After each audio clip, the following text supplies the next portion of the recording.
We are going to begin. Welcome everyone, as I'd mentioned, to CannaCareers Module 2. This one will be about working in the cultivation sector of the cannabis industry. So that's the growing of the plant material.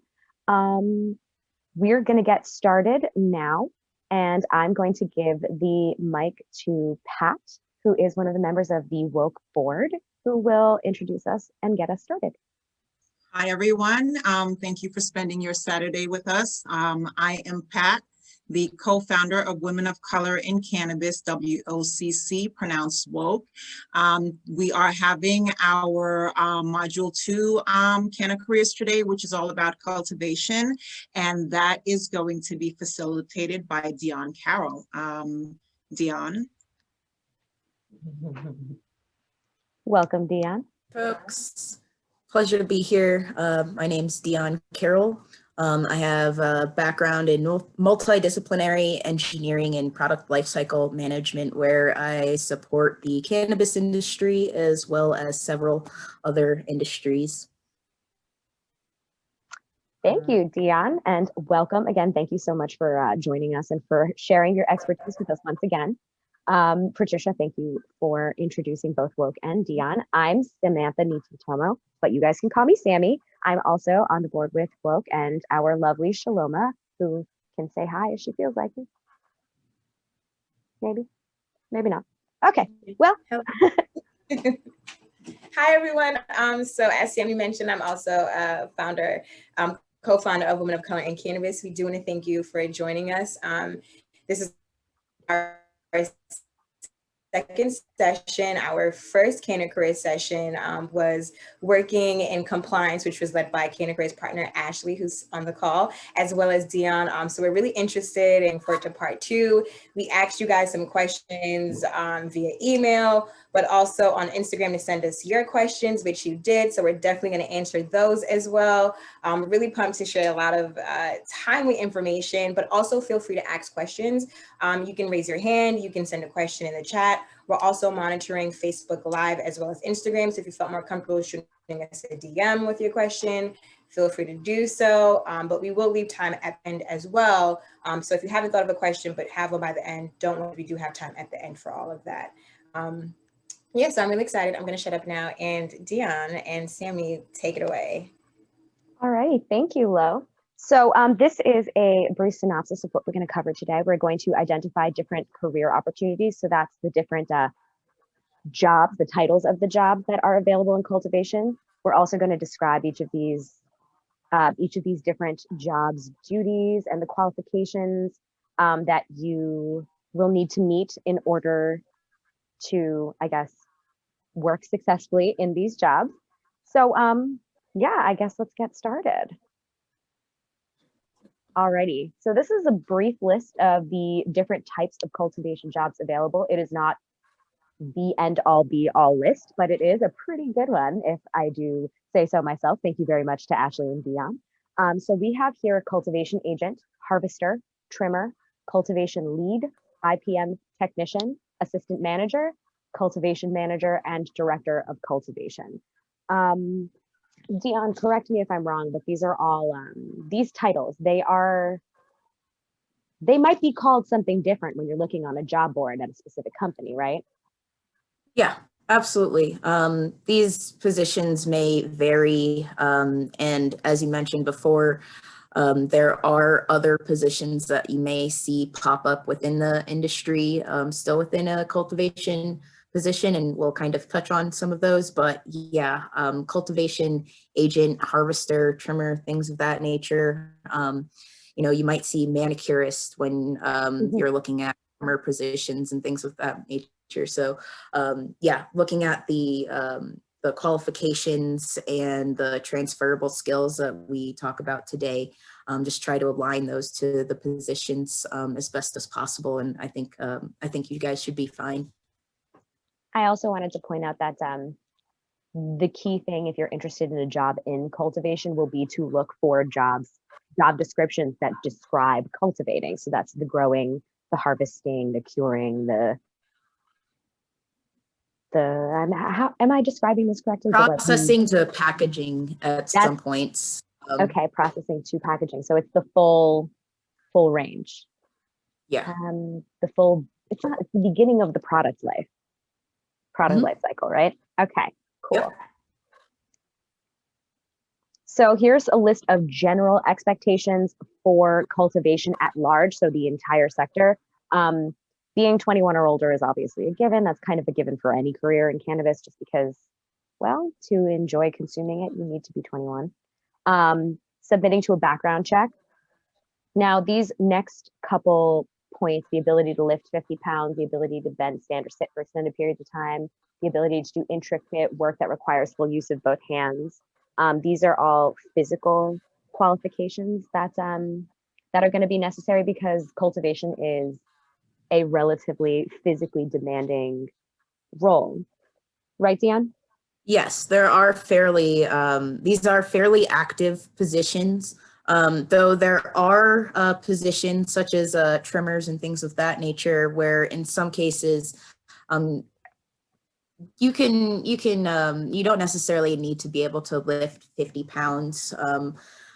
We've had a decent amount of workers that weren't able to do so, but they really excelled in other places, like being able to trim really quickly, or their sanitization skills for our tables and things of that nature were really pristine and fast. So these are generally warehouse type jobs. But as you can see in warehouses, you have people of all different abilities. So cultivation is fairly active. However, the different positions are, you are able to work in different positions depending on your different capabilities.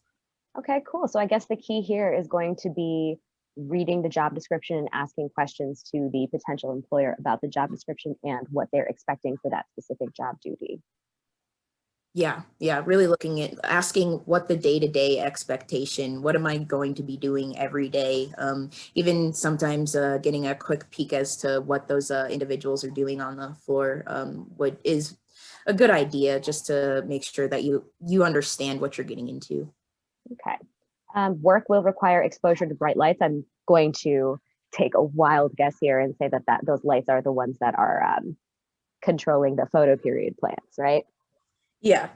So generally, and the different types of lights are coming out these days, so it does vary, but expect to be in bright areas. And in some cases, there are dark areas where you may have to navigate.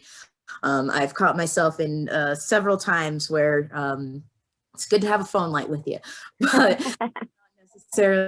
it's not necessarily regular that you are working directly in the dark areas, but definitely bright areas. The industry is kind of going a little bit towards LEDs and things of that nature, which are a little easier on the eyes, thank goodness, but it is an expectation. Gotcha. Okay, so those lights, is there any UV exposure from those lights? Like, do you need to wear sunscreen while you're working in cultivation? So in some cases, these aren't necessarily indoor facilities. So depending on where your cultivation is, you might be working on more so of a farm type setting. So having some sunscreen is definitely a good idea for sure. If you have it, if you're working on an outdoor grow, just kind of any sort of regular farming advice, try to make sure that you're keeping your skin protected for sure. Okay. And work can be dirty and sticky and may leave you smelling like cannabis at the end of the day, which I mean, Absolutely. a plus, I like the way cannabis smells, but that is a personal preference. So it can be actually very pungent. So if you go from your work location to, the convenience store on your break, they can probably tell that you work at a cultivation. Even if you're not working directly with growing the plants, packaging the plants, processing the plants, that will leave a smell on you. So if that is a concern, just make sure that you are changing or have a proper change of clothes. Another thing to mention is in these general processes, you might be, as you said, it might be dusty in there. Some cannabis processes kick up cannabis particulates, which might actually cause skin or lung irritants depending on your sensitivity, which you might not actually realize as a general user. And this has come across a few of my former employees where they might be working within a trimming position earlier on within their careers, and they need to switch to something where they're not necessarily directly touching or breaking down the plant, because sometimes it might irritate their skin a little bit, or it might be a little bit too dusty for them. So we will recommend wearing proper PPE, which in COVID times, everybody's getting used to, but just keep that in mind. And generally, management is generally willing to work with individuals if they do see those types of irritants and things of that nature. Cool, cool. Okay, we actually had a question about protective eyewear from one of the chats. So it's cool that we just answered that question. Work will be in a warehouse setting or alternatively on a farm, to which this advice still applies. Temperatures may vary from warm to cool, so being prepared for fluctuating temperatures or being prepared to like layer so that if you're cold, you can add something. If you're hot, you can take something off, or being prepared for inclement weather, all important considerations. The work environment may be loud. I'm going to guess that's because warehouses and farms tend to be kind of loud. Yes, and in some cases, you might be driving around ATVs on a farm. In other situations, you might be in an automated packaging facility where there are 3 machines going on simultaneously, and you've got to yell across the room to hear each other. So it can generally get fairly loud in some cases. Most I suppose cultivation agents aren't necessarily going to be in those loud areas, again, unless like they're outside on a farm, but it will vary depending on the position that you're in. Okay, good to know. Let's keep moving. So we have here a small list of related industries. Again, like our other lists, it is not completely comprehensive. There are many, many more related industries that could possibly have some crossover relationship with cultivation in the cannabis industry or cultivation as a sector. You'll want to be creative if you're coming from another industry in mapping your skills and experience onto what you could possibly do in cultivation. But some of the ones that we wanted to go over today were agriculture, farming, orchards, nurseries, garden centers, floral shops and departments, and warehouses. So like working for Amazon, for example, if you work for Amazon, for an Amazon warehouse, that's related experience. And of course, anything in agriculture, farming, orchards, and nurseries and garden centers all sort of have that same bent where you are actively growing something or processing something or selling something that has been grown. Do you have any other things to add to these related industries? Not necessarily here, but I will try to I suppose connect some of those dots between each of the positions that we cover. Okay.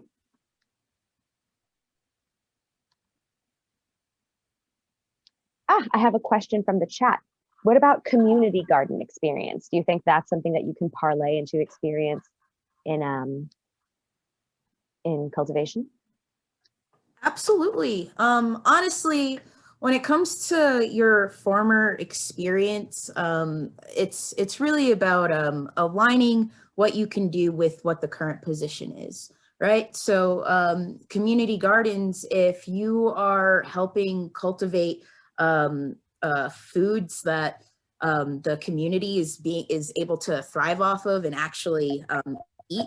I mean, the cannabis cultivation, you're creating consumable goods for individuals. So having that knowledge to actually develop a product that is safe for individuals, it's for your community. That's exactly what cannabis is, right? So having that knowledge and being able to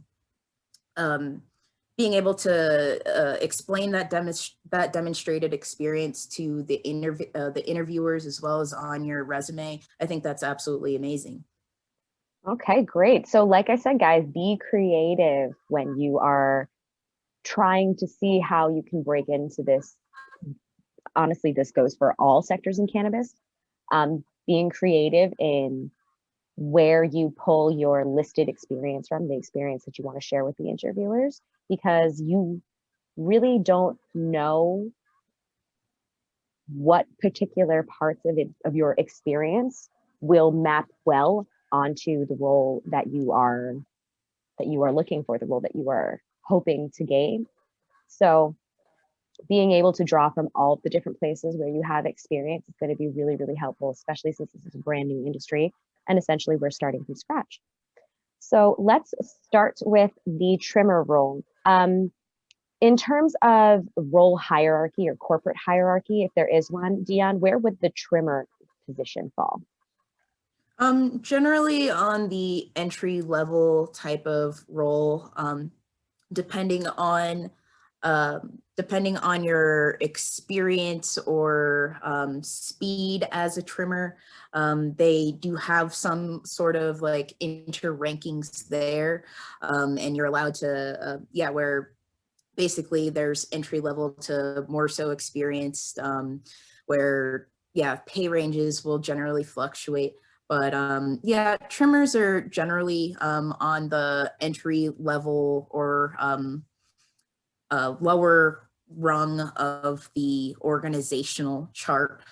They don't necessarily have any reportees or anything of that nature. There's generally a crew of those individuals.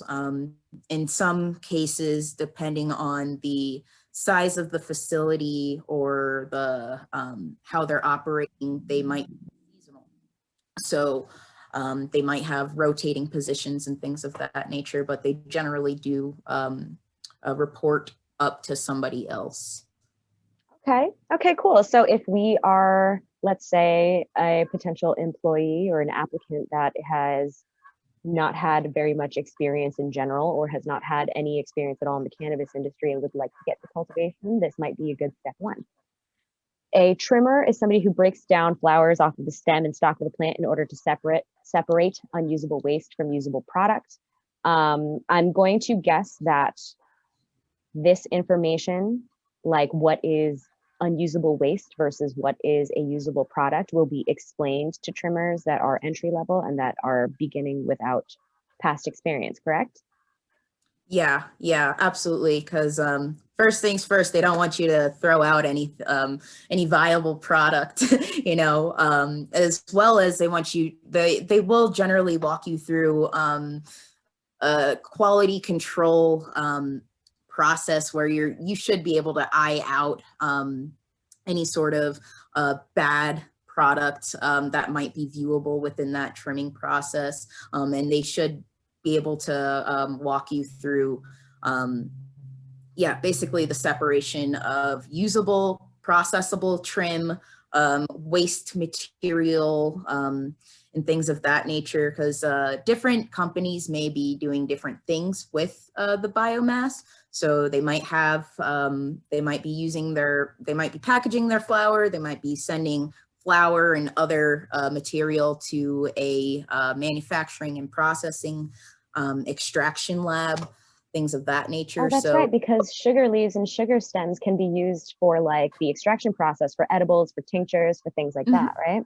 Yeah, Okay. yeah, absolutely. So they want to be able to utilize that product and still make revenue off of that. So they will have proper separation processes. And in some cases, they might involve machinery. So that's been coming into some places.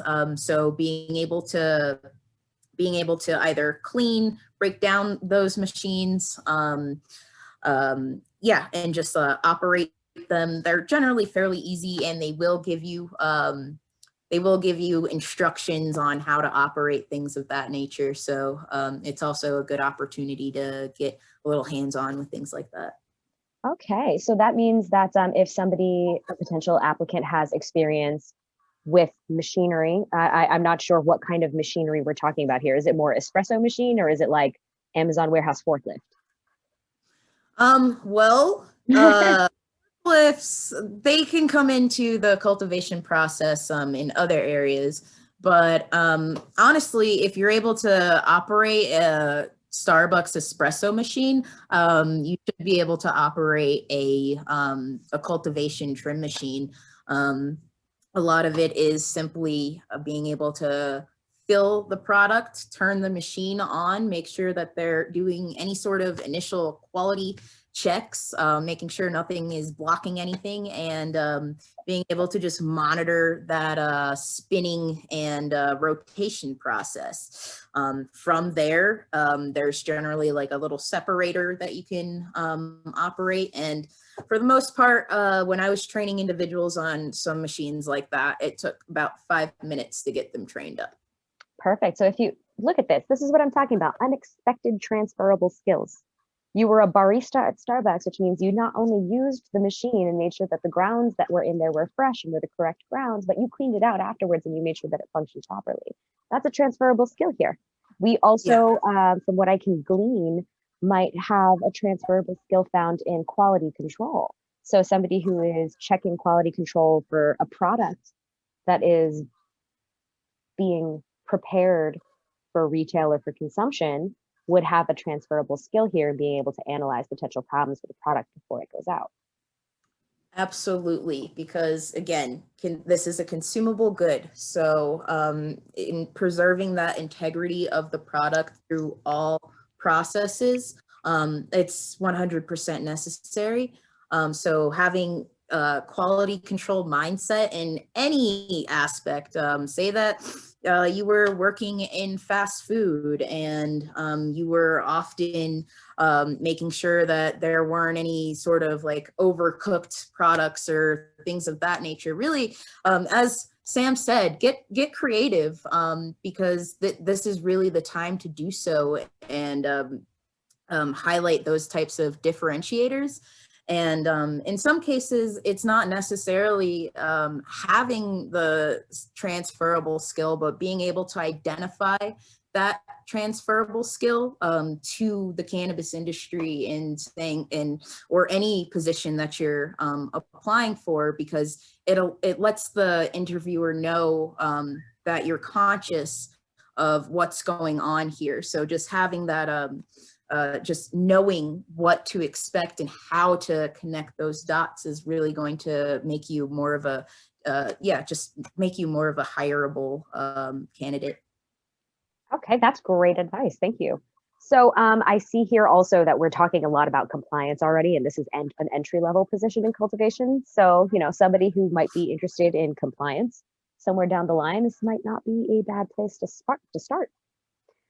Absolutely. Entry-level positions are where you start to learn of the process and policies. So yeah, absolutely. Yep. So here are some general qualifications for the trimmer position. They are not completely inclusive. And like Dionne had said earlier, it's not necessarily going to apply broadly across the board to every position, every trimmer position which you qualify for. These are just general guidelines. A GED or a high school degree, maybe some college or college experience, a college graduate might be preferred. 1 to 2 years processing medical marijuana or other botanicals preferred. Oh, this looks like it's a real job application. Must be able to sit for extended periods of time while maintaining focus. And these were the physical demands that we had gone over in the very, very beginning. Do you have anything else to add here? Some qualifications that might be helpful, maybe like nice to haves and not must haves? Yeah, absolutely. So if you can demonstrate speed and quality work at the same time, I think that's pretty good, as well as, yeah, just efficiency and production focused. Generally, in some of these cases, you're working with your hands, you're working with delicate processes. So if you come from even a crafty background, you're able to connect the dots here with your previous skills and qualifications. Highly dexterous and have attention to detail. Yeah, absolutely. I think that's honestly, I've seen people just like good at crafting and crocheting come in and blow a bunch of folks out of the water simply because, like, yeah, they were able to process their pounds per hour, like, ratio was a lot higher than other individuals. So you don't necessarily need a high school education for that. So to demonstrate those types of qualifications are going to give you an upper hand for sure. You can be a prolific crocheter or knitter instead. And I mean, that's really fast, tiny, detailed handwork. So it is like, if you embroider in your free time and you're fucking fast at it, give trimming a go. Okay, so our next role is the harvester. Dionne, can you once again let us know where in the corporate job hierarchy a harvester would fall? Okay, so harvesters, they generally, again, don't have any reportees. They are reporting to a manager or team lead that is overseeing the overall production schedule of the cultivation. So this is more so a crew member team member job. Again, it can also be entry level, just making sure that you have those transferable skills. It's more so active than sitting down and trimming, because you are taking down plants and things of that nature. You might be somewhat involved in the trimming and shucking process as well. So yeah. Can we talk about that a little bit? The differences between the harvester and the trimmer. The harvester, I'm going to assume, comes first. Yes. And then the harvester's job comes first, which then allows the trimmer to complete the process of separating out the harvested product into the different usable and unusable sections of the plant. Let me talk a little bit more about the difference. Like what is taking down, hanging, trimming, and bucking plants as requested? Okay, sure. So basically, once the plant has been grown, the harvesters will come in and take down the plant, basically cut it out of take it out of whatever media it's being grown in. From there, generally there's some weighing processes and data accumulation process there where they're the harvester will be collecting that data as well. Yeah. So you're tracking the wet weights, as they call it, because this is the weight being weighed of the plant as it was just cut down before it was dried.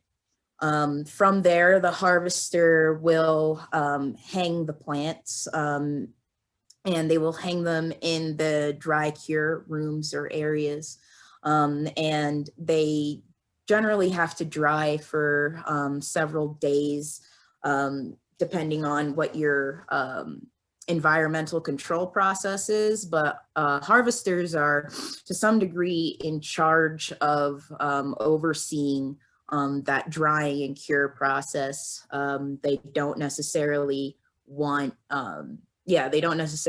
any sort of microbials developing within the plants, because there was poor HVAC or moisture was getting into the area and things of that nature.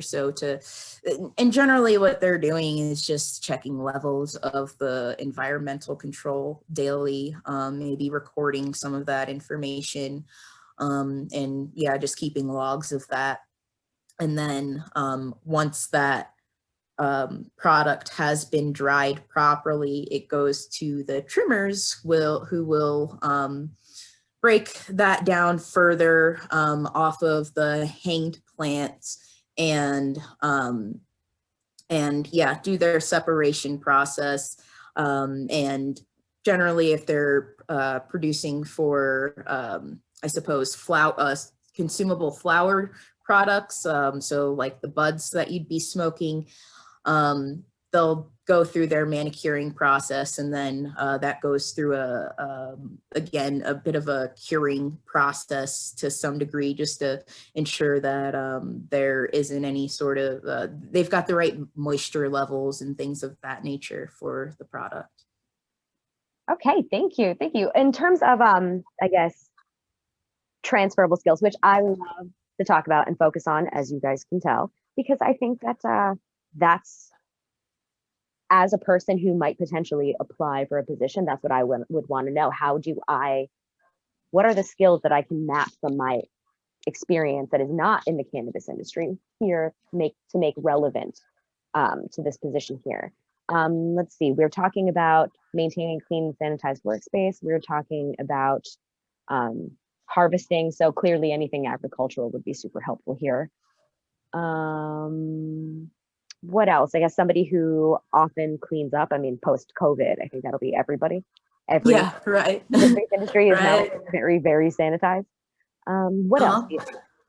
So I always relate this industry back to the food industry. And if you have ever dealt in like the drying and curing process of meats or any sort of butcher process, where, yeah, I know you have to have some sort of quality control and environmental control process there.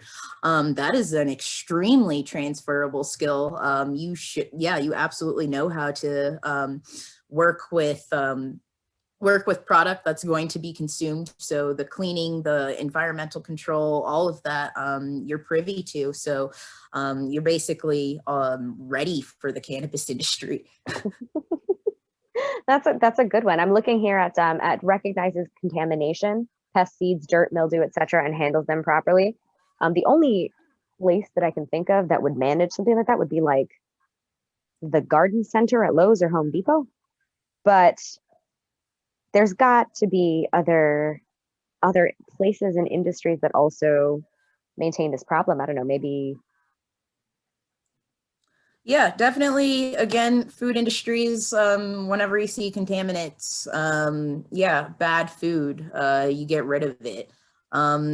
Let's see, also, again, when farming and like if you, yeah, wherever, just like a farm hand in like a gardening area, generally they have you getting rid of, let's see, weeds, yeah, bad fruits and vegetables, things of that nature. So they're having that kind of, those are also very transferable skills, I'd imagine.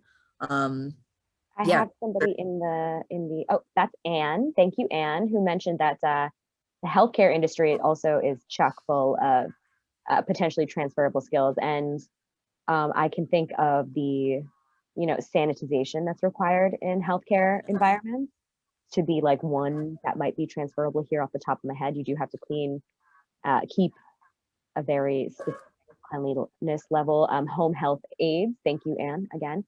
Also are responsible for maintaining a sanitized and clean environment that they are not necessarily.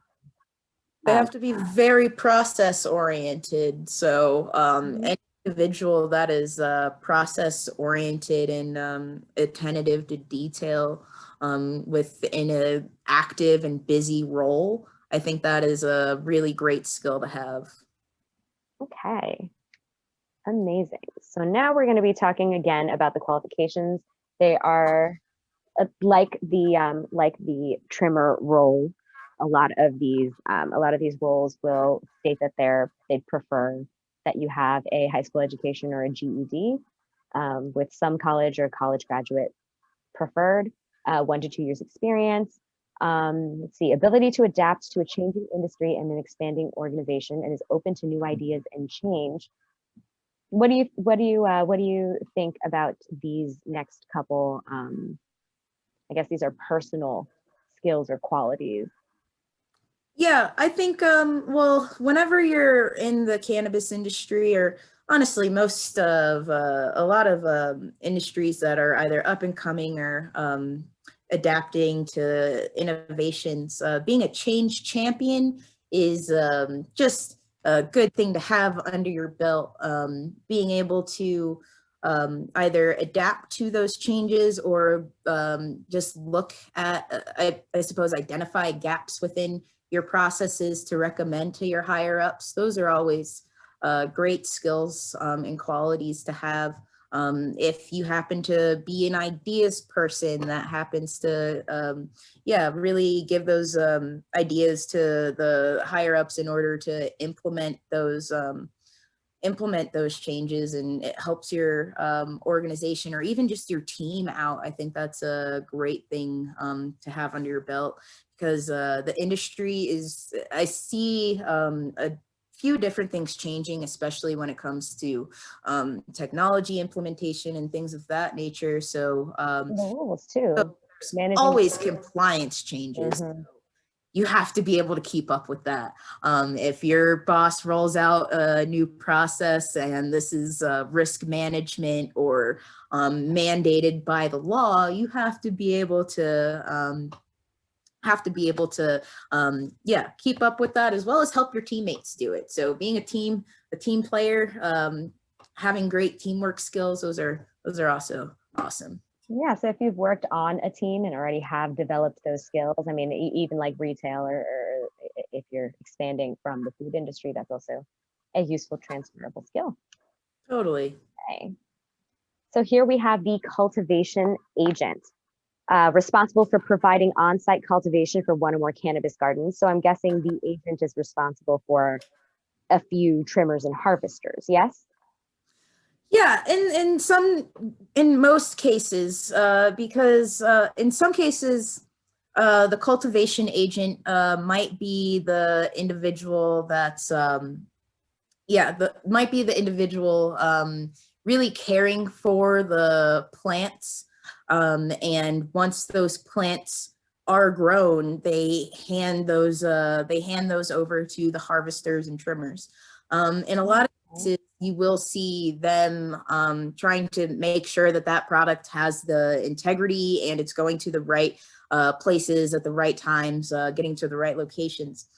In some cases, you might see those cultivation agents slightly separated from the harvesters. Honestly, I think operations that do have that communication throughout the chain just work a little bit smoother, because you understand the production from one end to another. But yeah, generally cultivation agents, they might have those harvesters and trimmers underneath them.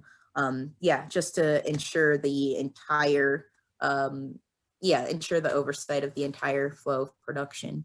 Okay, so the cultivation agent is going to be the health aide for the plants, right? Yeah. The nanny for the plants. Mm-hmm. Okay, got you. Okay.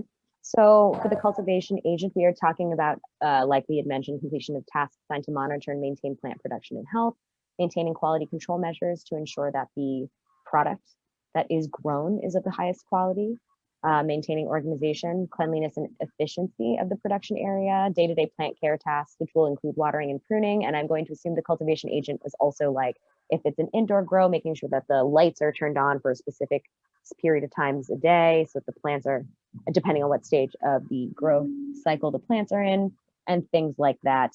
And of course, again, as with everything in the cannabis industry, compliance is an important touch point here too.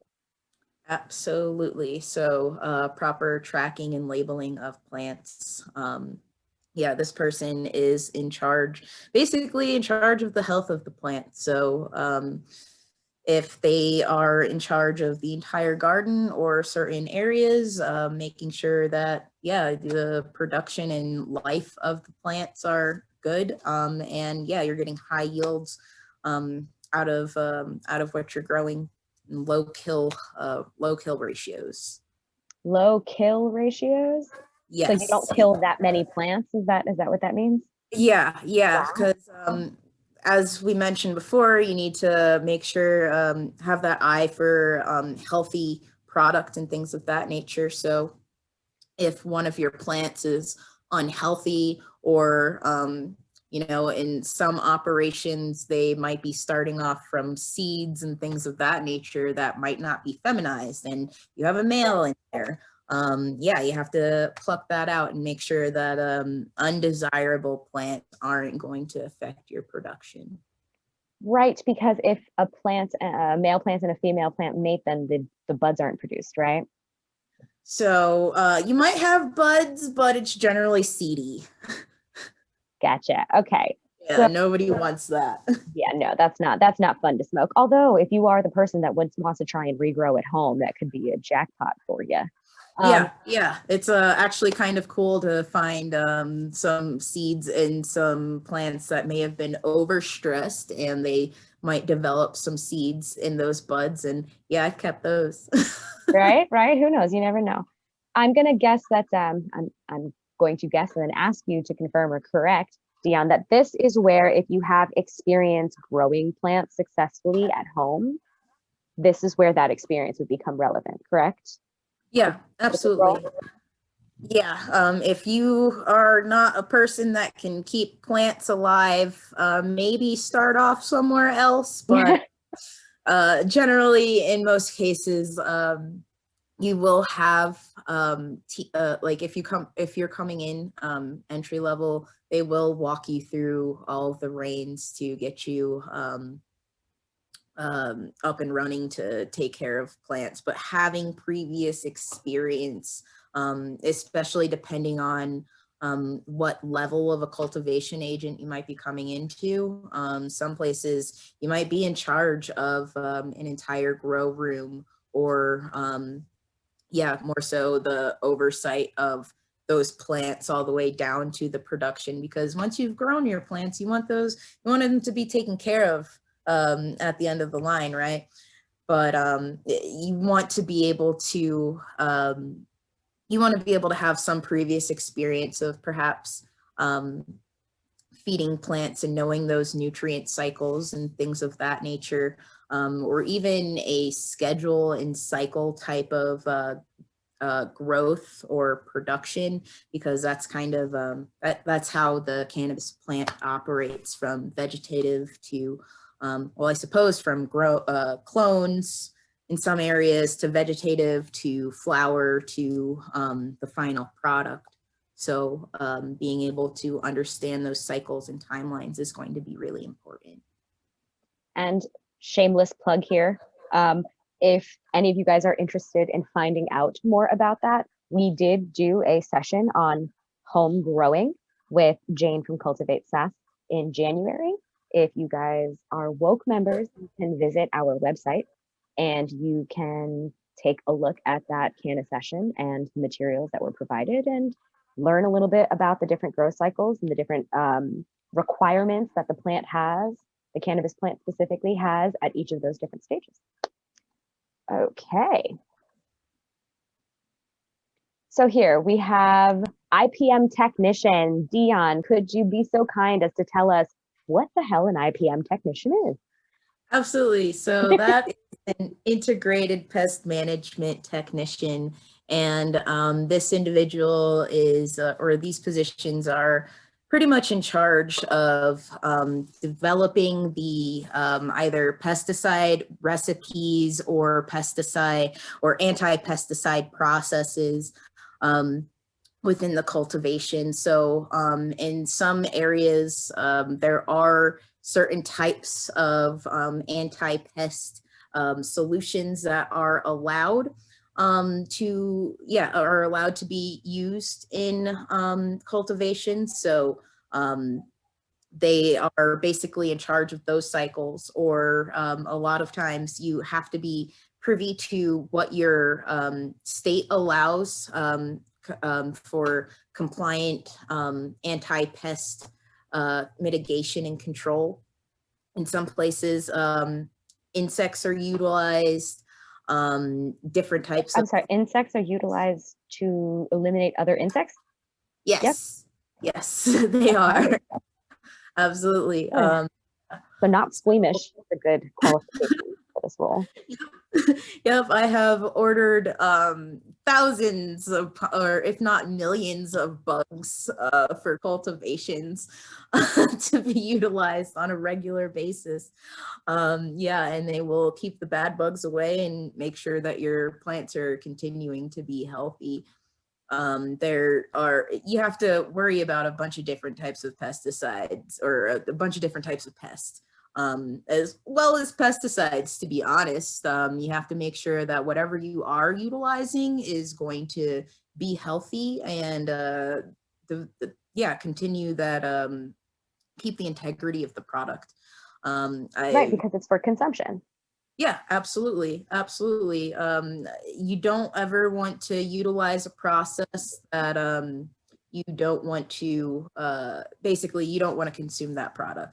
And that's something that I say to anybody working within cannabis. Don't do anything with the product where if you were that end user, knowing what you did, you wouldn't smoke it or consume it.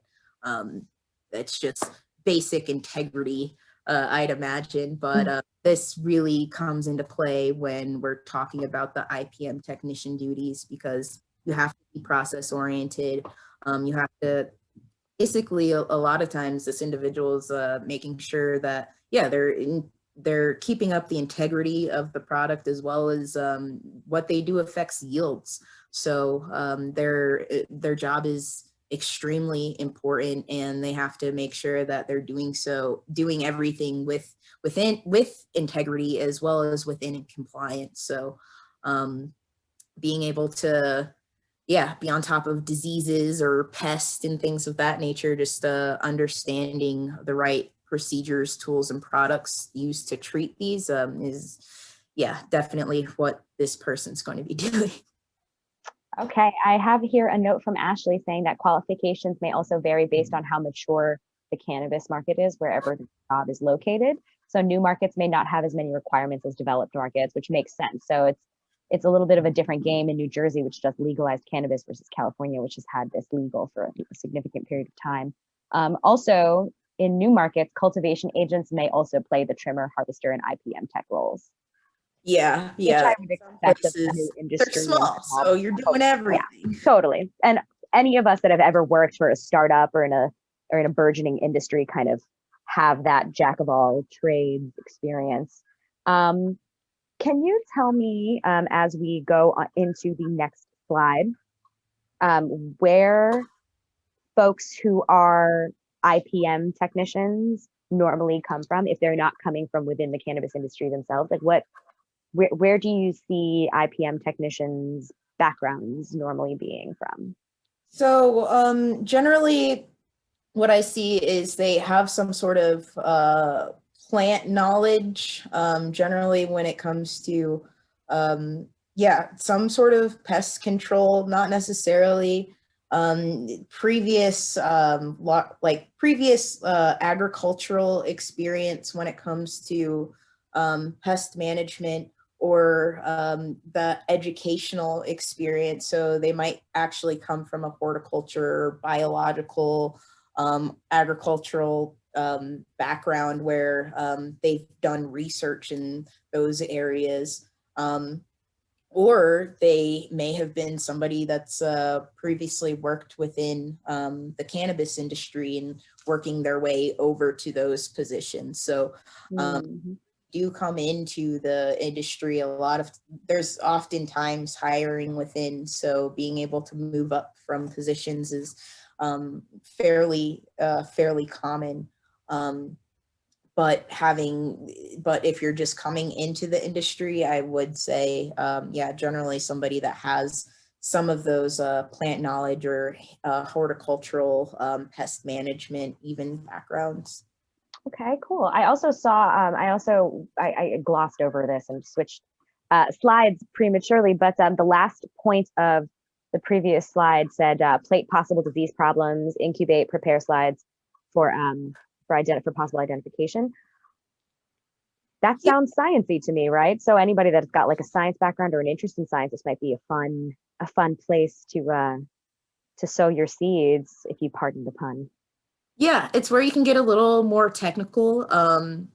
Within cultivation, that's generally one of the first areas where you'll submit your product for different levels of testing. So it might be potency testing, but there's also microbial testing and heavy metal testing and things of that nature. So being able to yeah, basically, if you ever do see any of those byproducts within your plant, you are able to work with your cultivation crew members in order to, yeah, reduce and eliminate those levels.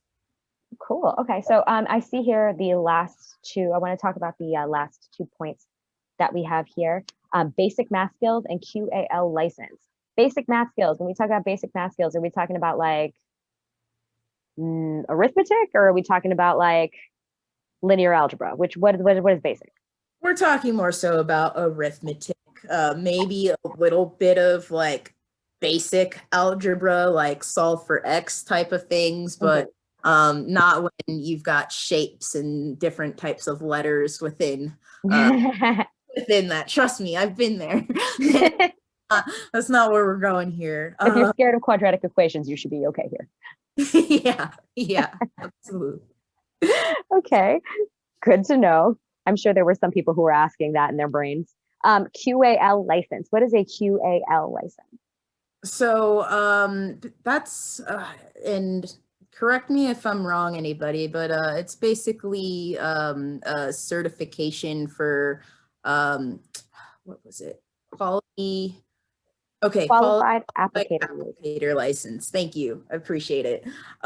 So generally in a lot of a lot of states will actually require some sort of training for your IPM technicians, even any individuals working with the actual plant that may have been treated with certain types of pesticides. But in order to actually apply those pesticides, you need to go through certain levels of training and be certified in order to do so. And yeah, I suppose that's something to have mentioned previously in with those other positions. If you are handling products that may have been treated with pesticides, generally you might have to go through like a worker handling or worker pesticide handling training and things of that nature. Okay, I have a question from Anne. Are there any IPM certification programs that we know of? Not that I know of specifically for IPM training. They might be out there, so please do not take that as yeah, that as law. This might be a Google search question, and I'm going to venture to assume that honestly, IPM certification wouldn't necessarily need to be specific to the cannabis industry, but could be like for the horticultural or agricultural industry broadly, and then perhaps have like having a focus on cannabis might come from experience. Oh, absolutely. Ashley, please feel free to chime in. All right, yeah, I wanted to share. So I have a friend who works and he takes care of lawns and other people's, their gardens and their lawns, and he does a lot of that care. And one of the roles in his job is to learn about all of the different pesticides or preventative treatments for lawns. And so he goes through a lot of these trainings. Now, it's not specific to cannabis, but he's going through a lot of these different trainings about some of the products that they can use, that legally use for pest control. So that would be a great transferable skill. And when we're thinking about that qualified applicator license, that would be a process that he would have to go through. So there we have like a transferable skill, someone who takes care of lawns or does that lawn maintenance. You can very easily transfer into that the cannabis industry. And for specific IPM certifications, I want to say that it might not be specific to cannabis, but programs like that do exist, even if it's just online for horticulture in general, because that integrated pest management has been around for a while, even before cannabis. So there definitely are some programs and just trainings that might be available here and there.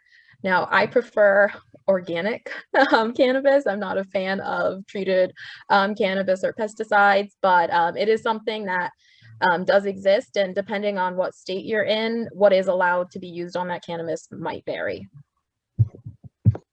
Thank you so much for that, Ashley. I also saw that, to Ashley's point, there are IPM training available out there that are not necessarily cannabis focused, but are still relevant and still useful. We have Anne, who kindly provided us with a link in the chat. If anybody's interested, feel free to go ahead and check that out and give it a click.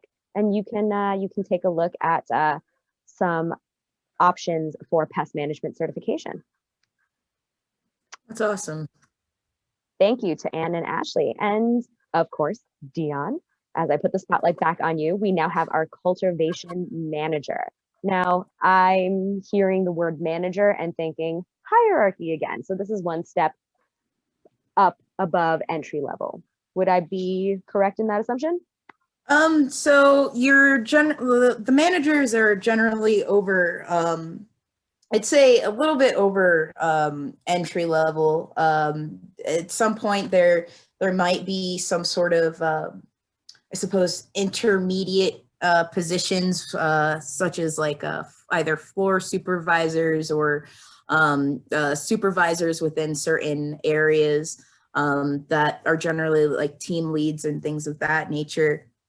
And the manager for those individuals, or if it is a smaller startup, a smaller grow, then yeah, it might just be the crew members and the managers. And the managers there. So it might really depend on the size of the operation. Of course. Okay. I'm going to assume that managing a large scale greenhouse inventory compliance and quality portion of this slide is also going to depend on where this cultivation operation is happening. If it's like a smaller outfit where your trimmer, harvester, and IPM tech and cultivation agent are all the same person, then a cultivation manager might not be managing something so large. Yeah, absolutely. Can we talk about oh, I'm so sorry. Go ahead, Dionne. Oh, no. Go ahead. I was going to say, what's the distinction between the cultivation manager and the cultivation agent? Because it seems like they're both responsible for the plants during the grow cycle prior to the harvesting and the trimming. Yeah, so in a lot of cases, what I'll see a manager overseeing, in addition to the cycles, they're not necessarily as plant touching as the agents. They will more than likely be involved, like overseeing the plants and things of that nature, but not necessarily the person doing the growing of the plants.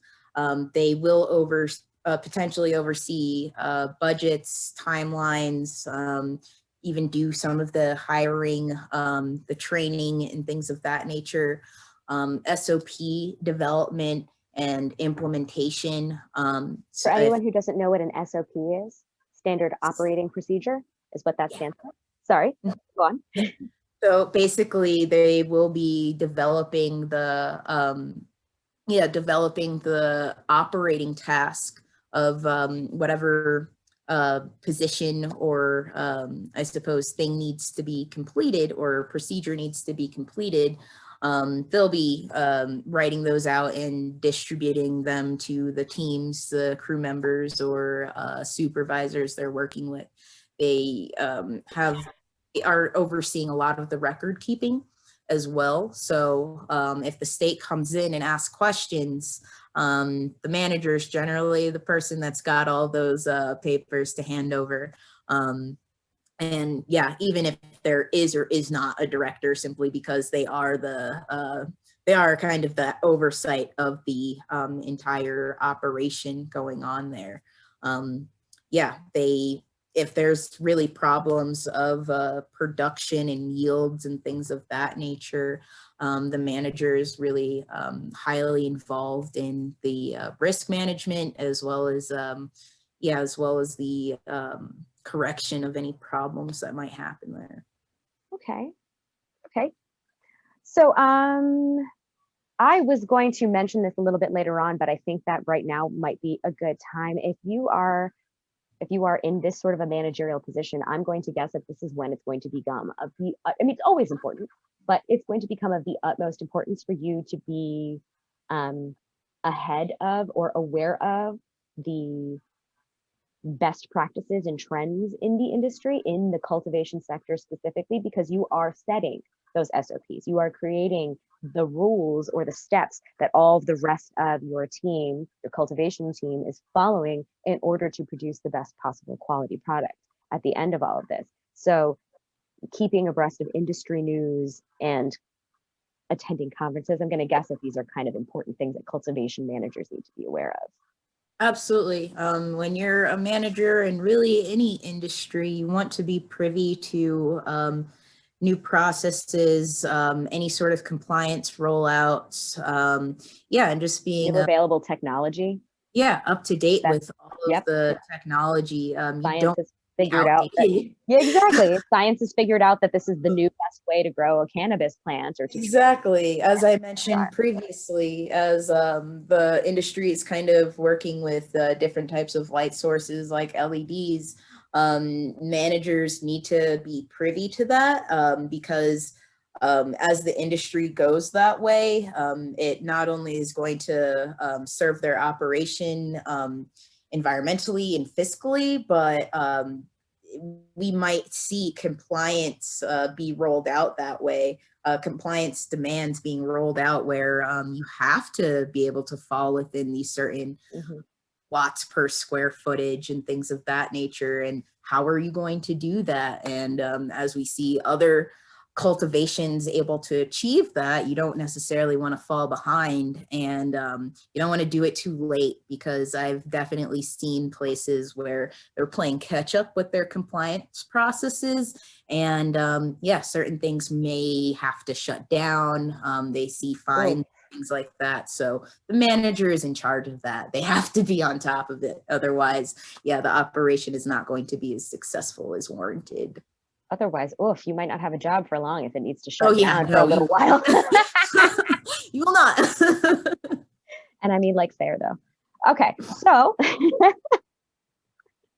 here are some qualifications to go over for the cultivation manager. And because this is a manager position, the qualifications are just like a little bit more demanding. 5 to 10 years of experience in a large scale commercial plant cultivation center. Again, not necessarily cannabis, because legal cannabis hasn't been around in most of the country for that long, but in other plant production centers would be useful here. Knowledge of plants, diseases, insects, and fungi, as well as plant treatment options. Sorry, I just love the word fungi. The plural of fungus is great. We have the physical requirements, which are, as you had mentioned before, Dionne, not necessarily always hard qualifications, but can be. Knowledge of cannabis growing is preferred because, we're talking about the cannabis industry. Strong leadership experience with experience leading large teams, again, going to be important here, because if you're the cultivation manager, then you are responsible for hiring, training, and developing processes and ensuring that they're all followed. So leadership is useful. An operations management mindset and approach to leading the cultivation center. I'm going to say I might be biased. I'm an operations person, but operations management, I think, is useful everywhere, but here specifically because when you're talking about standard operating procedures that you are not developing, but then training and enforcing, having an operations management mindset just sort of naturally lends itself to that. And of course, strong attention to detail. Is there anything else for cultivation managers that we would like to specify?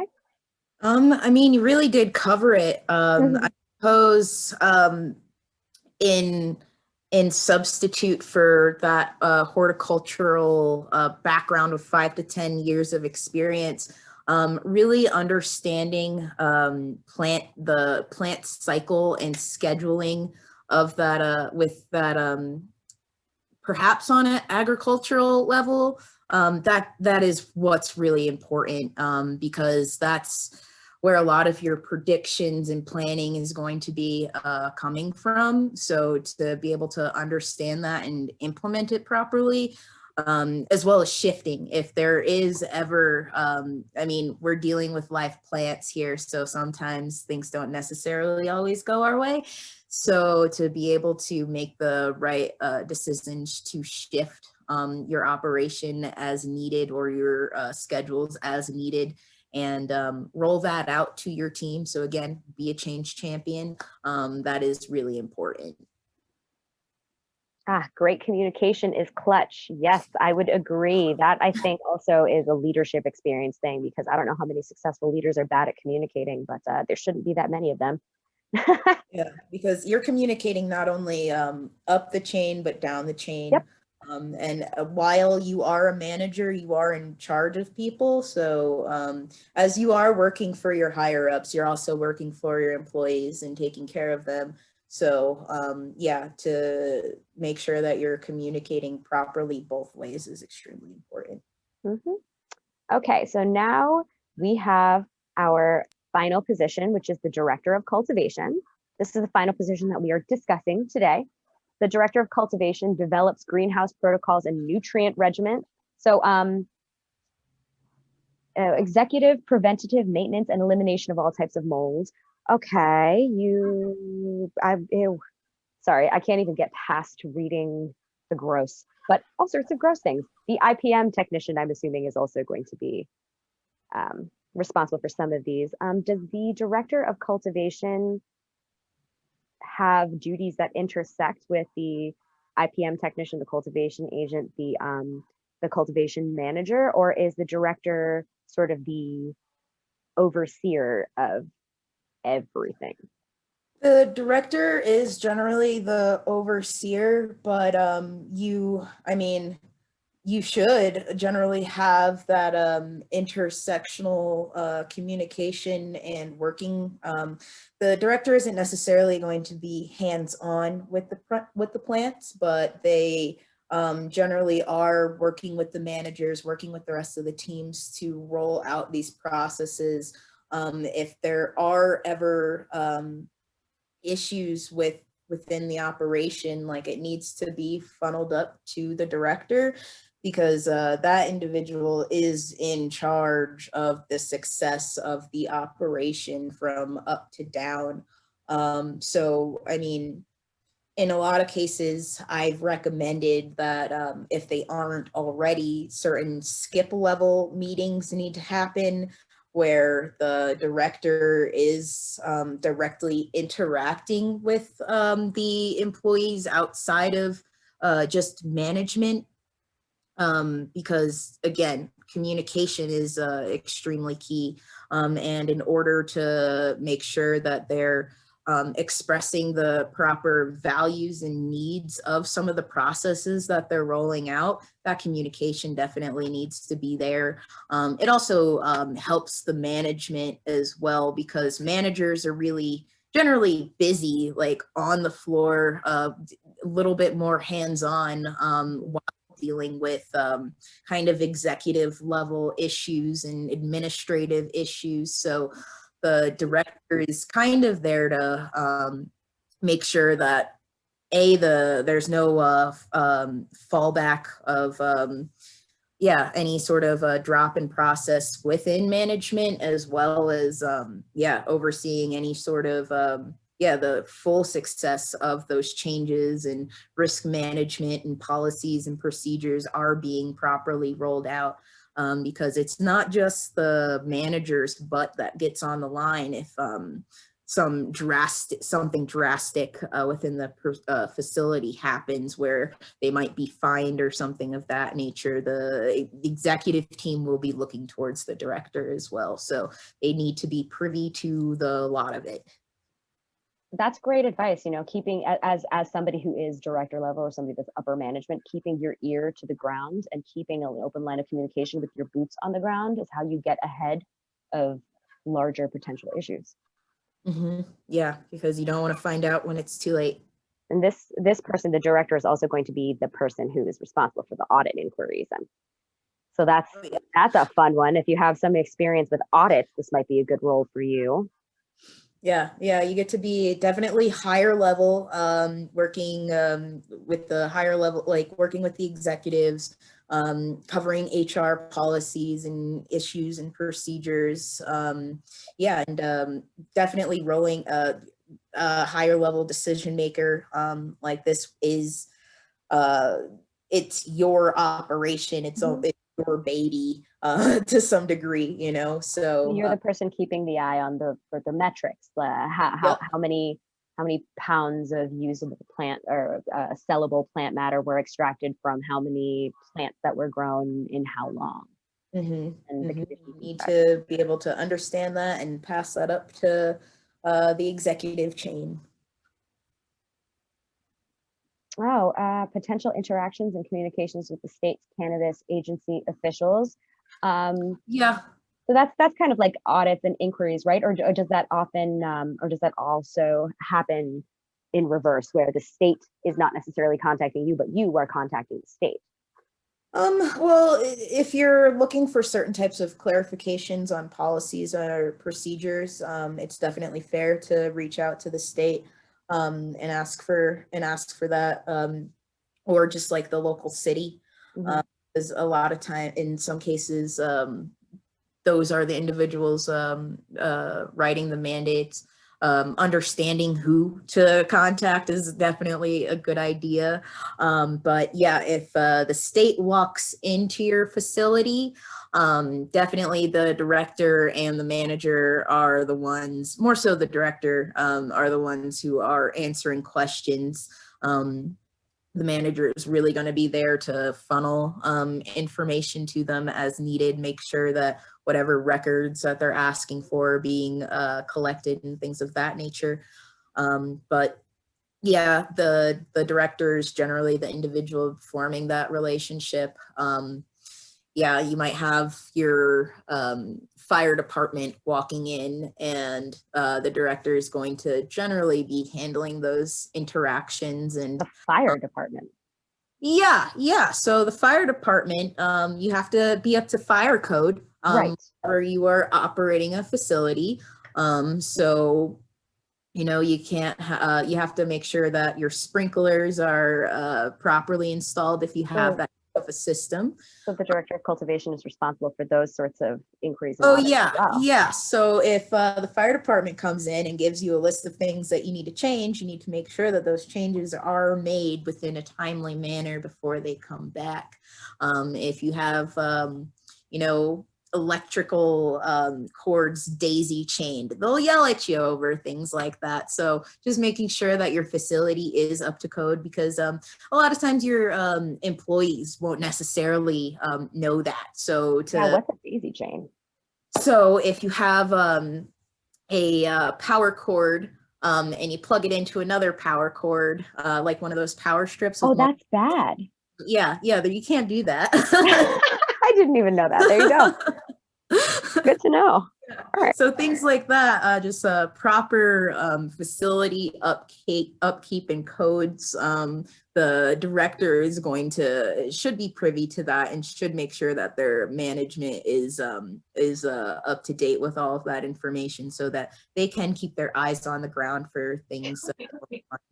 Because you don't want to get fined or in trouble by the fire department. Oh, of course not. Okay, so here we have some qualifications: strong computer skills, because again, you're going to be kind of upper level management here. You're going to be doing a lot of bureaucratic stuff. Budgeting and financial planning, which in my personal opinion is really fun, but not everybody likes Excel spreadsheets. A Bachelor of Arts or Bachelor of Science degree in horticulture, agriculture, or a related field. I'm not sure what other related fields would be outside of horticulture or agriculture. Dionne, do you think you could give us some ideas? Let's see. Well, yeah, generally you are looking at horticulture and agricultural backgrounds. I Like a have food seen science background? individuals. I'm sorry? Maybe like a food science background? Food science perhaps, but I generally see those individuals going towards the MIPS and things of that nature. Gotcha. Okay, yeah, Ashley just said botany, definitely. Any sort of plant science backgrounds, totally. That's generally what they're looking for. I have seen some sort of more so like operational backgrounds in some cases, but those individuals generally do their best to fill their plant knowledge gaps.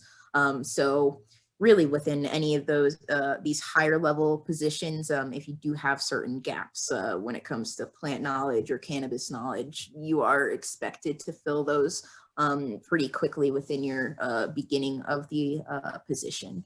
How are you expected to fill those? Are you expected to fill those by doing continuing education programs? Because I know there's a couple available throughout the country.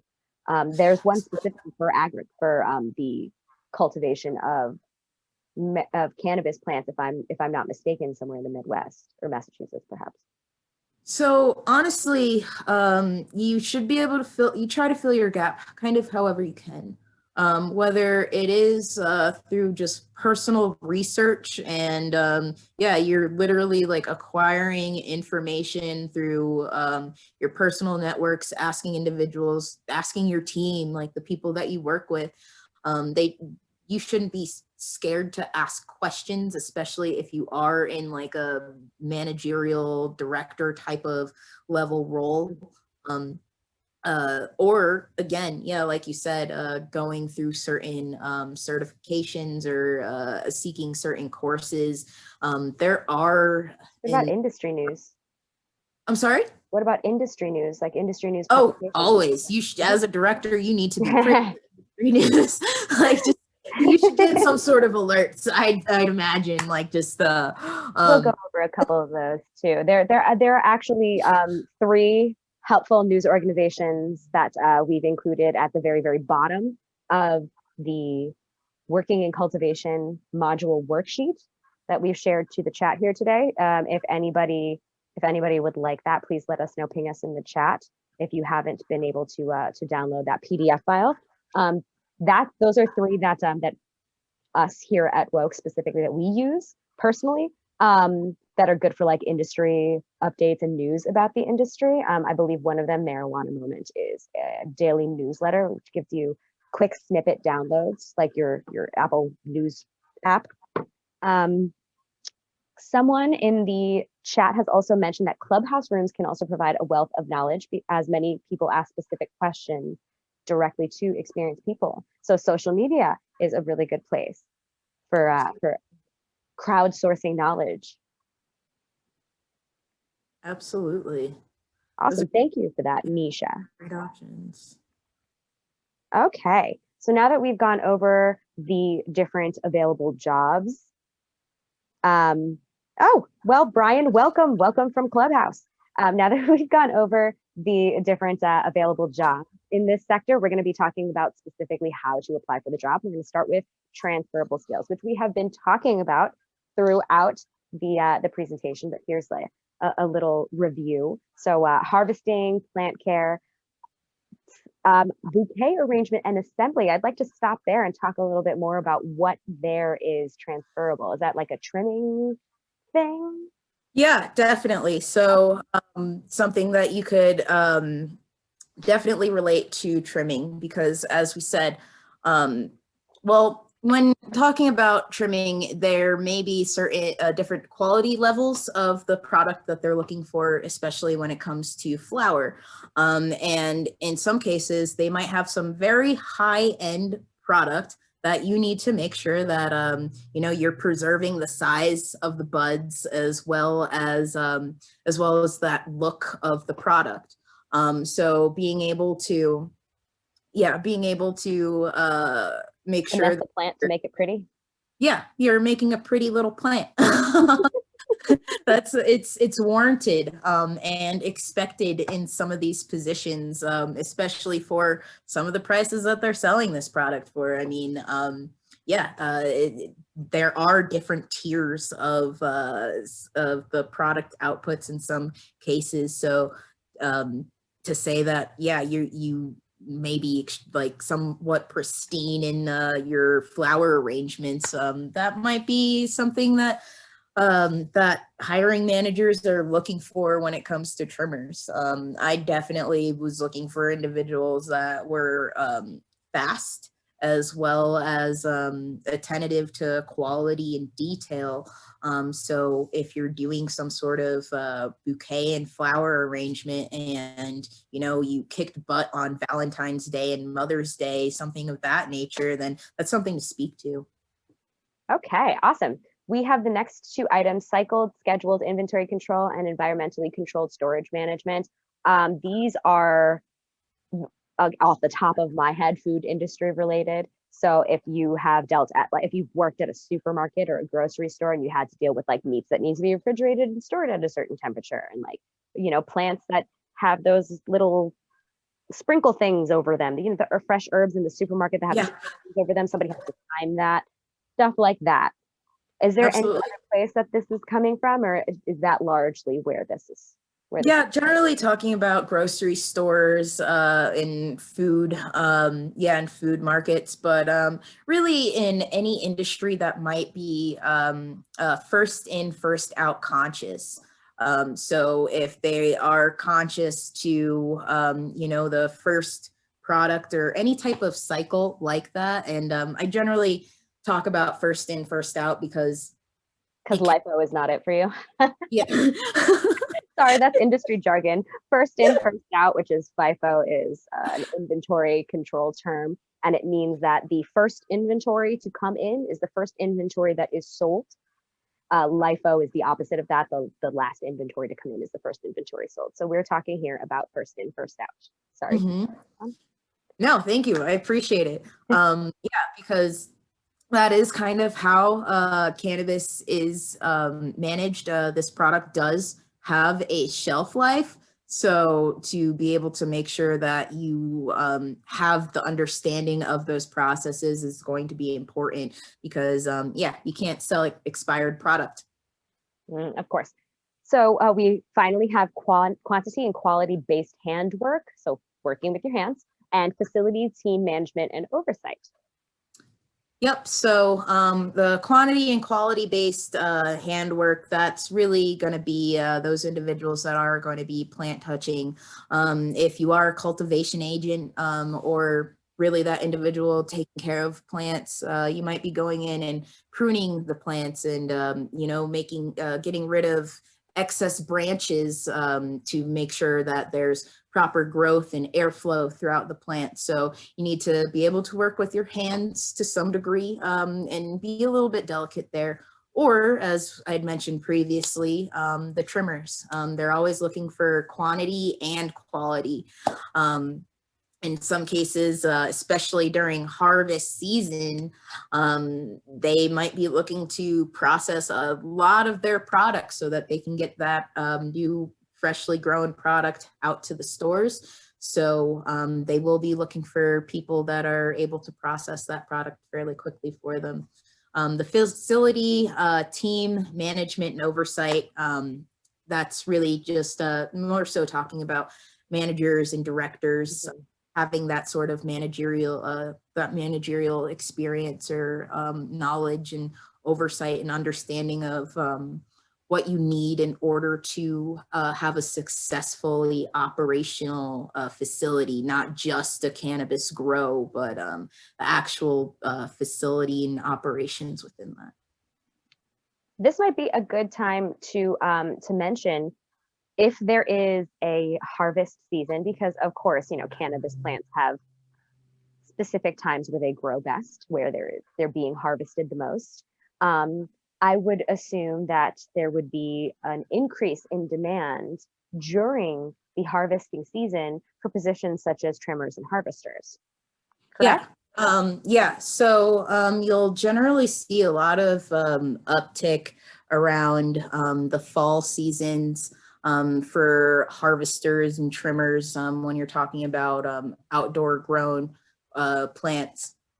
But when we're talking about indoor grows or, well, greenhouses, you can get a couple different harvests out of them. Generally, they're seeing about, I want to say, sometimes 2, sometimes 4 harvests a year. And again, that'll generally happen around, generally around like spring to fall, or I'm sorry, spring to summer, and then in the fall. Generally fall is when you're going to see a large uptick when it comes to the outdoor grows, but indoor grows, that can really happen whenever. Yeah, it just really will depend on the locations that you're in. So it could be useful to research the type of climates that you're in. So, I mean, and whether or not the industry, to determine whether or not the industry is a seasonal seasonal employer or not. Perhaps just perpetual, because when you are dealing with some of these other grows that are indoor, they try to have monthly harvest, or in some I've seen weekly harvest. So yeah, just really depending on the types of facilities and operations that exist within your local area. Okay, thank you, Dionne. All righty, let's move on. So here we're just talking a little bit about your resume. This is broad advice, thanks to our good friends at THC Staffing. Hi, Danielle. Keep it objective, list relevant experience only, meaning if the experience is not relevant to the job to which you are applying, keep it out of there. You don't want a 6-page resume. Chances are an HR manager is not going to read that. Update memberships and classes that you have taken. So keep your resume relevant and up to date, and use your list of skills to find matching keywords to include in your resume. I also like to use the job description itself when I'm applying for something, because mirroring what they're looking for is always a good call. Absolutely, 100%. Go back to the job description to make you make. Another tip I like is researching the industry. So I'd mentioned this briefly before, but reading information from industry publications. I have read the Cannabis Business Times in preparation actually for this seminar today, for this webinar today. But reading industry news journals that are accredited like that will help inform you prior to your interview and prior to applying, help you familiarize yourself with jargon and industry terminology, which you can then use in your cover letter and on your resume. Speaking of resume keywords, we have a couple of here. Oh, I have a suggestion from Anne. Google News search of the company, potential insights at a local level. That is a great suggestion, Anne. Thank you for that. Yes, researching the company itself is another key thing to do prior to any interview, no matter where you're interviewing. But getting insights of the cannabis industry at the local level via Google is also going to be a really, really helpful tip for you guys. Here we have a list of keywords that you can include on your resume if you are applying for a position in cultivation. They include plant health and quality control, time management, teamwork, agriculture, plant knowledge, speed, and speed here referring to speed of production, regulation and compliance, inventory control, and production. Okay. Yep, moving on ahead to the cover letter. Like your resume, you should make sure to tailor it to your prospective job. So again, like in the resume, you're using keywords. Some of the ones that we showed you before might work, or alternatively things that you have researched and read yourself via either a Google news search or reading an industry news publication. Use this to show what you can't in a resume. So this is the opportunity to explain gaps in employment if there are any. Maybe you can talk a little bit more about your personal experience, like I grow at home. That's not necessarily going to be something that is useful or listed on your resume itself, but it is useful and a transferable skill here in this instance. Or maybe flower arranging is a hobby that you have and it's not necessarily something that you've done professionally. That could also be, the cover letter would be a useful place for you to spotlight that specific transferable skill. Okay, so here we're going to talk about interviewing and negotiating. Just so you guys know, these last couple slides that we're going over, the cover letter, the resume, and the interviewing negotiation, and how to manage the job once you've gotten there, how to navigate your work environment once you've gotten there. We're going to be repeating this information and this content for each of our CannaCareers, Canna sessions that are specifically about applying for industry jobs, because, well, it's useful for all of these instances. And it's also available in our CannaCareers webinar, which we did in October of last year. That is also available on our Woke membership page for all of you Woke members out there. Oh, from Danielle, we're giving another shout out here to Shawnee from Illinois Equity Staffing, who contributed to these slides about the resume and cover letter. Yes, Shawnee from Illinois Equity Staffing helped us with our original CannaCareers Canna session, which happened in October that I just referenced. So thank you to her for that information. Like we'd mentioned before, prior to interviewing, you research your employer. Researching your employer helps you prepare questions. Schedule interviews in the order of the job you want the least to the one you want the most. This is a practice thing, guys. Practice makes perfect. Ask for a slightly higher salary than what you'd want. This is a negotiation tip, and it's useful across the board for any industry. When you are starting off and you are asked to give them your desired salary, you want to leave a little bit of wiggle room because they're likely going to try to negotiate you down. So this is why the suggestion is to ask for a slightly higher salary. Plan ahead and practice. I like to practice out loud by myself because I'm shy. But you can practice with somebody else if you like that feedback. That feedback is often really helpful. Bring your questions, your minimum requirements, all of the important stuff that you know you want to convey to your potential employer. Make sure that that stuff is written down somewhere so that you are prepared and you don't forget anything. When you're researching, also look at reviews, mission statements, and values. They can see if they align with you as a person, as well as bring them up during your conversation. And as you're practicing, hype yourself up. Definitely hype yourself up because you got this, and tell yourself that you do, because you've been preparing and you're ready.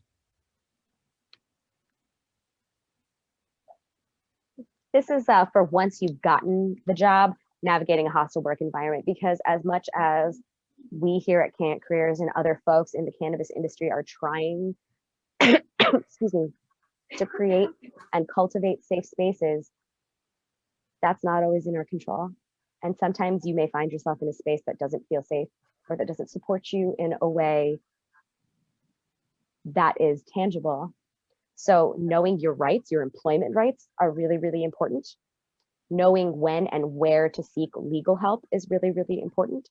So that's going to be seeking help from trusted organizations that have been proven to support equity movements and equity initiatives in the industry. Knowing your employee handbook, so asking for the employee handbook and being familiar with it. So being familiar with the different policies that are available to you to escalate situations if you find yourself navigating a hostile work environment, and seeking community and resources like the one that we're trying to build here. Yeah, and I believe one of the questions that we had received previously was if there happened to be any unions within cannabis, and I believe Ashley had sent over the information, but it looks like there are, and it seems like the United Food and Commercial Workers International Union is the largest and most dominant involved in union within the cannabis industry. Thank you, Ashley, for sharing that link, that link concerning the uptick in unionization for the cannabis industry. Yeah, it's funny that it actually had come out I think today or yesterday it was posted, but this is something that's been in the industry really over the past year. It's been starting to increase the unionization. I see it actually specifically in a lot of cultivation facilities. So some of the vertically integrated companies, meaning that they have retail, manufacturing, and cultivation. Sometimes not all of their departments are actually unionized, but primarily the cultivation facilities will unionize. There's mixed feelings about whether or not unions are beneficial or not, but we do see that there are increasing union attempts in the industry. So it is there and it is coming. More and more facilities are opting to unionize. Okay, thank you so much, Ashley. We are going to move on to our last portion, which is the Q&A portion. We do actually have a couple of additional questions in addition to that union question, which was provided to us via social media. One is, how is data analytics used in the cultivation process? Ashley, I know you had some information here as well. So Dionne, Ashley, do you guys want to take that away? Ashley, if you want to go for it, I can fill in afterwards because the information you had provided was pretty on point with what I was going to say. Yeah, and I actually love data. It's like one of my favorite things. But yeah, data can be used to optimize yields in the industry, right? We want to make sure that we have the best grow, that we're optimizing the environment for those specific strains. So you can collect information about the temperature the plants in the rooms that the plants are grown in, the CO2 levels in those rooms, and then you can cross that with what are you yielding? What are the percentage for the cannabinoids and the terpenes? How much usable product you have? How big are your flowers? The wet weight versus the dry weight. You can collect a lot of that information to optimize your process so you can get the best grow, the best yields, and deliver a very quality product. Yep, and technology is being developed to more so help that process, where they're able to collect more data points and in different areas of the cultivation as well to I suppose be a little bit more accurate. And yeah, we're able to make different and better decisions. It helps with R&D and testing and things of that nature. And things are getting pretty interesting where folks are even trying to incorporate things like augmented reality, where some of those data points are showing up on your phone screen while you're pulling up information or just trying to take a video of your grow. And I mean, that technology is it's being developed in other industries and being kind of introduced to cannabis. So as it all grows, it's really interesting. Yeah, and also to predict any future challenges, right? You can capture that data, and if something ever went wrong in your grow, if you start to see your data trending towards, hey, I remember the last time I had a pest issue, my data looked like this, and now I'm seeing that trend, I can get ahead of that and prevent any potential loss in my crop. Mm-hmm. We're even starting to get real time where we've seen air conditioning units go out. We get an alert with an app that's tracking all of that information. And you're able to turn up the functions on the other air conditioning units to make sure that you're not going to experience any sort of losses within your grow. So it's pretty cool. That's very exciting. We have a question from the chat. What types of technology should people be expected to understand? I work with some folks who struggle with using a smartphone for anything beyond texting and phone calls, so email on a computer is a huge stretch for them. Okay, well, for individuals that aren't necessarily technical savvy, yeah, they can definitely pick up some more of those hands-on positions like harvesters or trimmers. Even cultivation agents, in some cases, they aren't necessarily taking all of those data points, but in other positions they are. So it is fair to understand from the hiring manager and the employers, what are you really expected to use? Because in some cases, they're still doing a lot of paper tracking and things of that nature. In other cases, they're entering things into Excel. In other cases, those individuals are expected to enter information into Metric, which is the compliant tracking software that we had mentioned previously. So it really does depend on the position that they're in, but if they aren't necessarily a technical savvy person, then yeah, doing a lot of doing some of that handwork with trimming, yeah, they can definitely still work in and support the industry for sure. I also think that for these types of folks, since it does depend on the cultivation operation and how that specific operation is run, for applying to these jobs, this is an interview question, or this sounds like an interview question to me. Like what types of technology do you use to manage your data? Are your trimmers and harvesters expected to utilize this information? And if so, to what extent? Mm-hmm. Yep. And yeah, and if they are interested in bridging to use more technology, that training should be provided, because if it is part of that job description or that job duty, that training should be provided for that individual. And of course, there might be a little learning curve. I think that most technology is becoming more user friendly, because in the industry, there are a lot of individuals who are amazing working with their hands, cultivating, trimming, harvesting, where technology isn't something that's necessarily of interest for them to learn, but that training should be provided if it is part of the job duty. Absolutely. Okay, are there any other questions? Perhaps from anybody in the chat? If you'd like to speak up, there was feel free one to more raise your question, hand. Sammie. How can I market myself as a serious applicant when I'm up against a male-dominated industry? I'm guessing is the last word. Hopefully I read that correctly. Yes. This was submitted to us from Instagram. So we know that cannabis is a male-dominated industry. We know that, you know, women are not very well represented, even so definitely not in positions of power and higher on that hierarchy that, you know, Samantha was constantly, why did I just call you Samantha? That Sammie was constantly reinforcing. So do we have tips? Because we are called Women of Color in Cannabis, and even though we do cater to everyone in the industry and want to create safe spaces for everyone, we understand that as women, we have a significant struggle and a different struggle from our male counterparts, even in cannabis as a relatively new industry. So as a powerhouse that you are in the industry, Dionne, do you have any, and Ashley as well, do you both have any kind of advice to kind of, how do you stack yourself up and kind of present yourself as the best candidate when you're going into these interviews?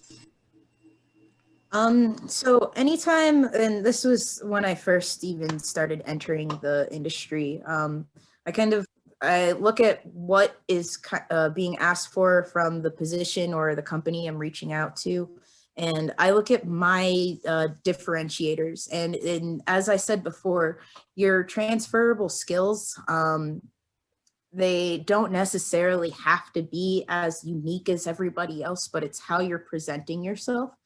And I think that is fairly important. So if you're able to align your skills, your transferable skills with the position as a differentiation, differently than how others might be doing, so then you will have the leg up.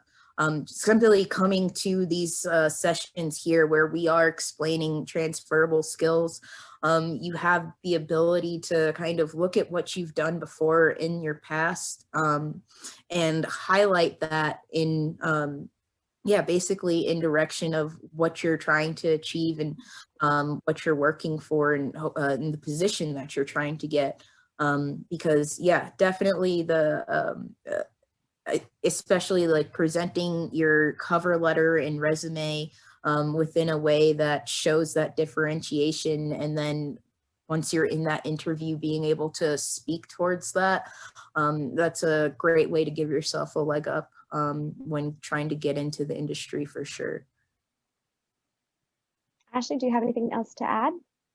I would say just, and I know that this can be challenging because it's challenging for me sometimes, but just be confident, right?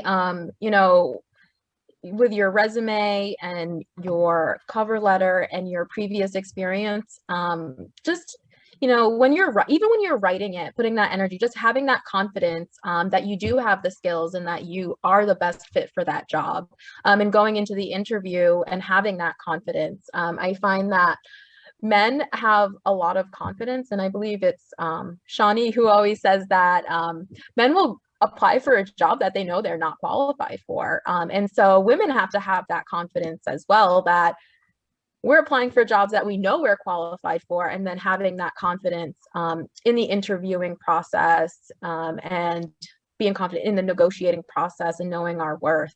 I think that makes a huge difference. Thank you, Ashley. I also wanted to add that there may be some instances where you're applying for a job with equal or better qualifications than somebody else who is applying for that same job, but the hiring manager or the organization that is doing the hiring decides that somebody who is not a woman or not a person of color or not an LGBTQIA person is a better fit. That might look hurtful or difficult at first. At the end of the day, what that should tell you is that space is not a safe space for you to begin working your career or starting your career in the cannabis industry anyway. So it's probably not the best place for you. If this place does not value your skill sets and experience because of who you are, then there's a better place for you to go and get the career development that you deserve. We had a request for Pat. If you have any advice on this topic, Pat, do you have anything you'd like to add? Specifically, what's the question again? The question is, how do you make yourself stand out in a male-dominated industry? I have found that you do the work. You just do the work. You can make all the noise you want to, but if you're not doing the work, it doesn't matter. Find something that you are good at and make it your thing and do the work. It's how I found. I work at a place that the people who normally get promoted are white males. You have to do the work.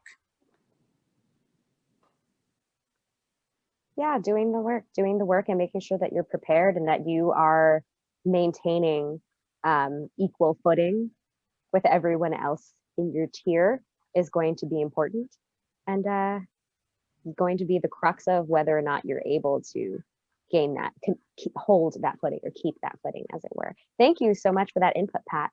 I also saw that we had a hand raise in the chat.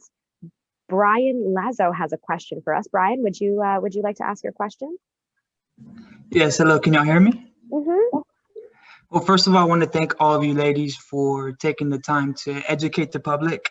I'm very grateful for all this knowledge that you guys are spreading. Just a quick introduction to myself, I guess. I'm an engineer by background. I have some experience in the aerospace industry, currently work in operations. Ms. Carroll, I think you actually worked for the same company I interned for back in 2017, UTAS. I saw that. It's pretty cool. Yeah.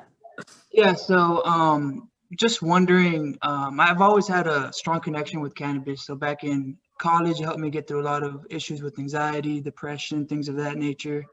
And I'm a strong supporter of, the industry and looking forward to see how it evolves in the future. But I was wondering if, Ms. Carroll, if you would mind sharing how you transitioned from the corporate world, the traditional engineering world, to cannabis, and what ultimately helped you gain that conviction to take that leap of faith and transition.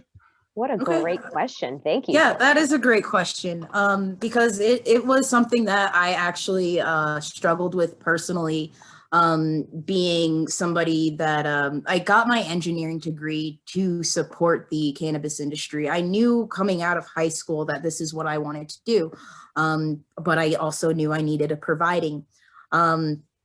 However, we do kind of see some sort of a bit of a stigma to some degree when we're talking about some of these other industries in comparison to cannabis.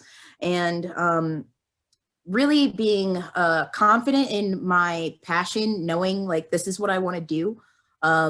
Because I still do actually support software, aerospace, digital manufacturing, medical device companies in some other capacities. But the fact that I want to see growth in inclusion and standards and integrity within cannabis. That's what's kept me doing the work that I do. So not necessarily being afraid of, what other individuals might think. That's kind of, you really do have to kind of make that decision to do so. And I do understand certain companies, management there, they aren't necessarily supportive of this industry. And though things are changing, you might have to tiptoe around some places, but there are now positions opening up for individuals that are of our backgrounds, more so technical. I mean, when it comes to facility designs and things of that nature, you need PE stamps for a lot of these processes. You need your architectural sign-offs, you need mechanical engineering and plumbing sign-offs, and there are engineering firms that are being developed specifically to support the cannabis industry, or they're developing their branches and departments to support the cannabis industry. So those opportunities are starting to grow. And I definitely say, like, just to continue to keep your eyes out for those opportunities, because yeah, if you have experience within these other industries, especially coming from aerospace, if you were doing any sort of designs or things of that nature, you have to design for compliance, for safety. You have transferable skills, trust me. And I mean, if you want to talk about it, we definitely can.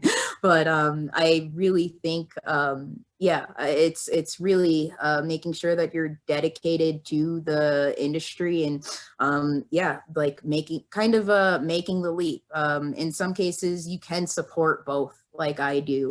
But you shouldn't really have, you shouldn't necessarily have a hesitation to dedicate yourself to something that something that is that you're passionate about, because I honestly, and this is something that I've dedicated myself to, I understand what I want out of my career, so I'm going to go towards what I want to do. I want to be able to support the cannabis industry and focus there. So I'm going to dedicate myself to do so. So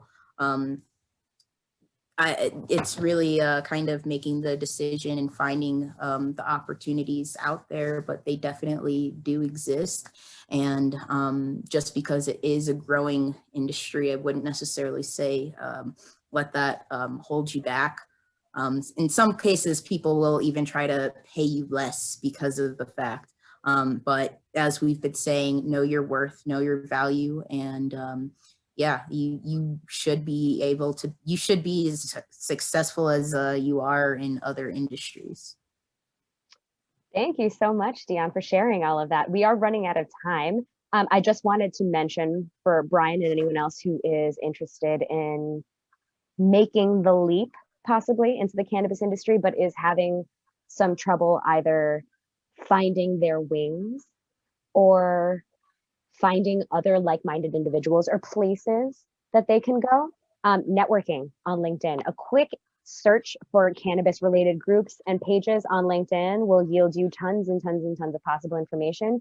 feel free to navigate these groups and these pages on LinkedIn for professional resources. There are people who are not only posting resources in these pages, but networking, actively networking and meeting other people who are either already in the cannabis industry and building out those businesses themselves, or interested in networking together to try and find those industries. So, you know, be creative and use social media networking tools to help get you access to other people in the industry and other people who are interested, like you, in breaking in. I Yeah, think honestly, Brian, feel free to reach out to me on LinkedIn and we can have some further conversations for sure. the same is true for anyone else here today. If you guys want to reach out to us, you can reach out to us on our website, woke.world, or you can find us on LinkedIn, Facebook, and Instagram. That is the end of our session for today. Thank you so much for being with us.